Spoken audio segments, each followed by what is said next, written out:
Hey guys, for this video, I want to show you this DeWALT 12 volt brushless impact driver. Now you can get this two ways, either as a bare tool or as a kit. When you buy the bare tool, the model is DCF 801B. You add the B to the end, means it's bare tool. Now when you get it as a kit, the model is DCF 801F2. And the kit, in addition to the tool itself, you're going to get two 2-amp-hour batteries, you're going to get a DCB 107 charger, and you're going to get the tool bag to go with it. So let's talk about these pieces real quick, and then we'll get back to the tool itself. So these are 2-amp-hour batteries, nice cute little guys.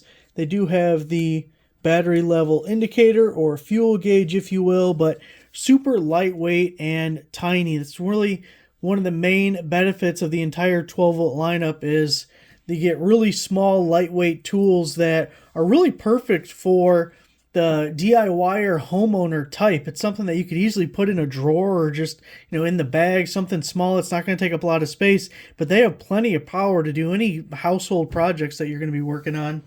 So then as we look at the DCB 107, this is going to charge both the 12 and the 20 volt DeWALT battery. So if you're in either of those lineups, it uses the same charger, which is really nice. And this has an output of 1.25 amps. So those being 2-amp-hour batteries, it's going to take a little under 2 hours to get a full charge on a 2-amp-hour battery. So if we take a look at this guy, you can see even with the battery on it how small, light, and compact it is. It's really nice. So as I mentioned, it is a brushless motor, and of course that's an upgrade with the power tools these days because everyone's wanting brushless tools as it's the latest and greatest. We do have the ring LED light around the front of it there. You pull the trigger and it comes on.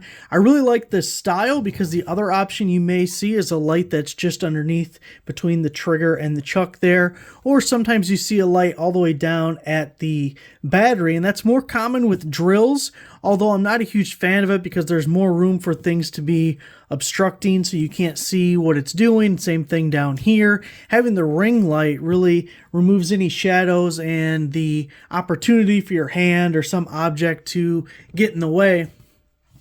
Now we do have a variable speed trigger, and our forward and reverse lever passing through right in the middle there. If we look at the top, we have several different modes here. So the one on the left is called Precision Drive, which we'll get to in 1 second. And then we have low and we have high, which is pretty common with anything. So if we put that guy on low, now if we switch it to high, you can see and hear the difference in those. So when we go back to Precision Drive, what that's going to do is we're tightening as soon as it gets to, you can see when there's no resistance, it's just freewheeling, it's real slow. It doesn't have that impacts. Once it gets to the impact stage, as you're getting a fastener tightened, this will pause for a second, and that gives you an ability to run the bolt to where it has some tension to it, has some pressure, some resistance, but it doesn't over tighten the fastener and you don't break it, strip out the threads, something like that. So it's going to give you a half-second pause to give you a chance to release the trigger, and maybe you're going to grab a torque wrench or do it by hand, or just pay more attention to how tight you're making whatever you're fastening. So it is nice to have on the tool, but if you don't want it, you don't even have to use it. You can go to low or high and avoid it altogether. But if you get this tool, I would recommend at least trying it out a little bit and seeing if you get the hang of it and get used to it, because one of the problems with any impact driver is you over tighten something and you break it. It's hard to get a feel for exactly how tight a fastener is depending on the circumstance. So it's definitely a nice feature that you may want to take advantage of since it's on the tool. Now if we look, we can see our impacts per minute are up to 3,600 and our RPMs are 2,850. So it's a really nice, capable tool. Lightweight and compact, have that precision drive mode.